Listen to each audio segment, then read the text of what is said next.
In today's episode, we get to talk with Louisa and the planets. Coming up!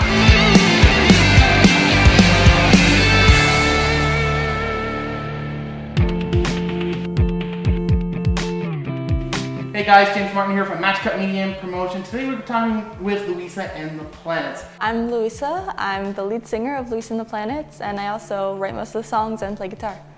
I'm Robert. I play bass. How did the band start?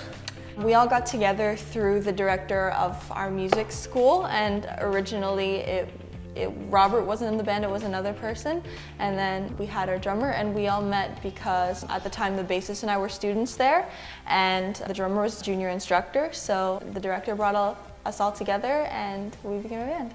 At the time, I don't really think any of us thought we'd start a band. It was mostly his idea, but it ended up really working out. The band started in February 2016. So what's it like on the day of Louisa and the Planets? What do you guys usually do? Every week, I think twice a week, we try and get together, rehearse. We're getting set lists ready right now for our summer sessions. Our summers, because festival season's coming up. And then I'm also trying to write when I have time, preparing to record. So what's the challenge there in trying to rehearse and get ready for your albums? Well, obviously we're both full-time students, right? I'm in high school, he's in university, so it's just balancing everything and knowing what to prioritize at given times. Mm-hmm. How often do you, so you say you rehearse once or twice a week, and how long are those rehearsals? About 2 hours. Yeah, on average. It really depends. And then you said that you mainly write it, or do you all collab? We have not gotten into collaborative writing yet. It's always been mostly me. We'd love to get into that soon. So what would be the challenge of writing it on your own versus collaboration? Is it helpful? Is there drawbacks? I think for me, it's a bad habit of mine that I'm very possessive of my work. So I think sharing my baby, if you will, with other people, it's just going to take some getting used to. Well, of course, you have to take pride in your work. Yeah. You've got your new album. Tell me a bit about the album. So it's an EP, so kind of like a more condensed album.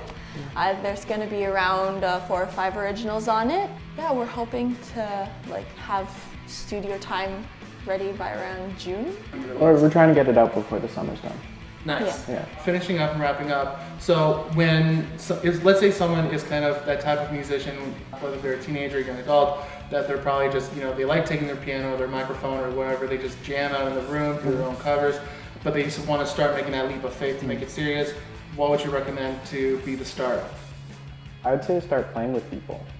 Go out to open mics, whatever you need to start connecting with people. No, that's very true. Connections are everything. Yeah. You meet the right person and you start moving forward. You can be the next Jimi Hendrix, but if you don't play with anyone and if you don't get out of your room, then you're just in your room being Jimi Hendrix.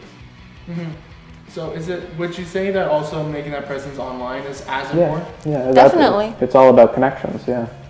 So how would be some ways you can connect? You mentioned about the open mic. What are some other ways to connect and reach out to people? Take music lessons. Music lessons have a community in there. I know I have a lot of connections at my school right now, and most of my connections come from there, just because I'm around musicians all the time. Any gigs that you can go out to and talk to the bands, that would be good. Just reach out. It may seem scary, especially if you're timid like I am, but it's always worth it in the end. Mm-hmm, for sure. And as you both said, you never know what that one connection could actually do for you. Mm-hmm. Yeah. Fantastic. Just to wrap up, would you say there's any kind of last minute advice to anyone that might be listening? Not even Jesus could please everyone. That is the best advice I've ever received. Just be yourself and just keep doing it? Yeah, definitely, always. Fantastic. Well, listen, thank you so much, guys, for being a part of this, guys. So we're going to link up their links down in the description, guys, in case you want to go check out their music. They're very talented. Go check them out. And if you got any value out of this, please consider subscribing down below. Turn on that bell notification so you don't miss an upload. We'll see you next time. Take care.